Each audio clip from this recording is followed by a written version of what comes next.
Hello everyone and welcome to our highlights show of the last day of St. Louis Rapid and Blitz. I'm Nazi Paikidze and I'm here with Grandmasters Yasser, Seirawan and Peter Svidler. It's been a joy working with you both. Likewise, and let's take a look at the final standings. Levon is our champion. He takes home $40,000 and 13 Grand Chess Tour points. In clear second came Fabiano Caruana, taking home 10 Grand Chess Tour points. And in third, it's Maxima Shelagraf. And here is our champion, Levon Aronian. Congratulations, Levon. Very, very deserving result. $40,000 richer, 13 Grand Chess Tour points richer as well. It was a funny moment in the tournament. Everybody has that feeling, that sinking feeling, when you've touched a piece and you don't want to move it. Nordebek, he touched his knight and it cost him a pawn. Take a look at the video and you'll see his reaction. It was pretty funny. Hold on. He touched the knight, and that is not good. And he's blundered his e4 pawn. Oh no. I think he was ready for kind of a pre-move. He has touched his knight and he that's dropped just a very healthy central pawn for nothing whatsoever. Wow, Levon. It rains, it pours. That was just a blunder. He knew it immediately, of course. As soon as he touched it, He's like, what am I doing? An enormously important e4 pawn. He somehow managed to get himself... Queen d5. Whoa, whoa, whoa. Now I think we are getting 4 against 3. Takes rook d1. Yeah, you get one back. Well, this is just fine for white suddenly. Not a big... as I mentioned, very, very slippery. Wow.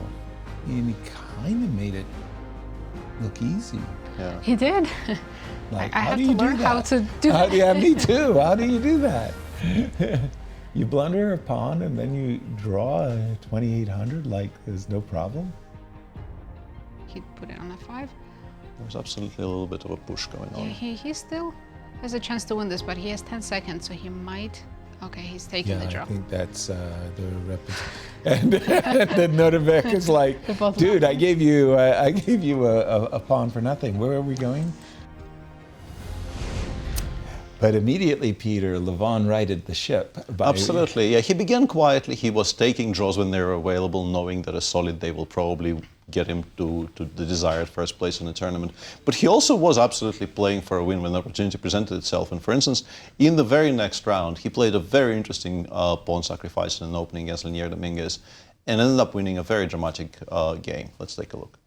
Let's try rook e1. He's gone g6. Sacrificing the exchange. Okay, Whoa, but then white is just doing very well. Well, I don't know. The central pawns are nice. H4 pawn is hanging too, right?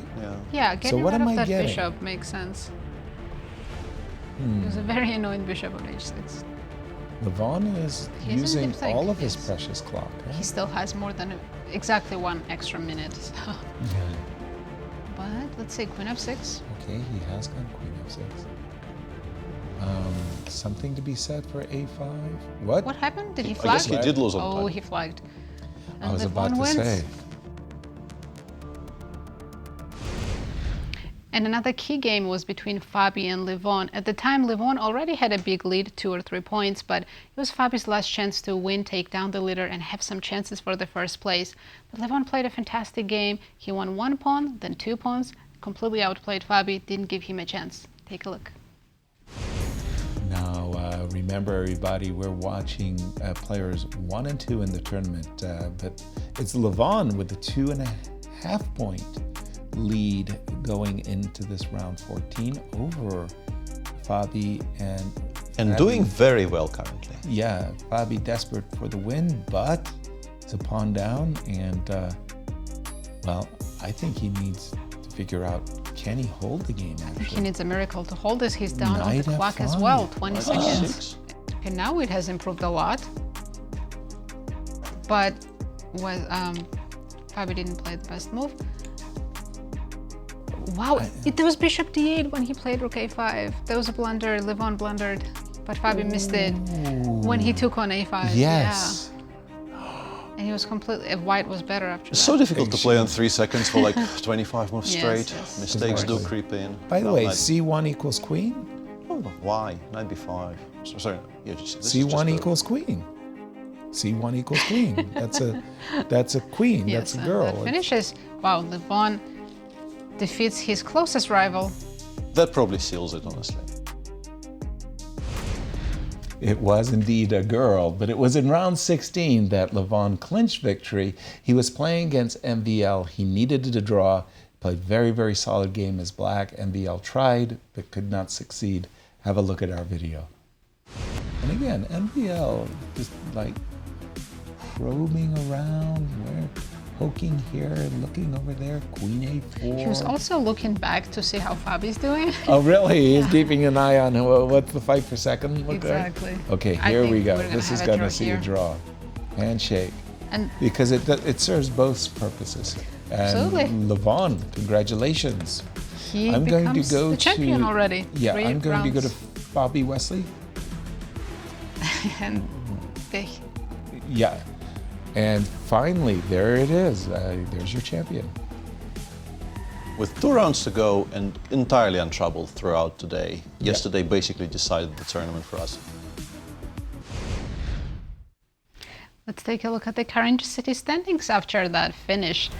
Now Maxim Vashilograd is in clear first with 28 points. He has a big lead. Levon Aronian jumps into second place with 23.5.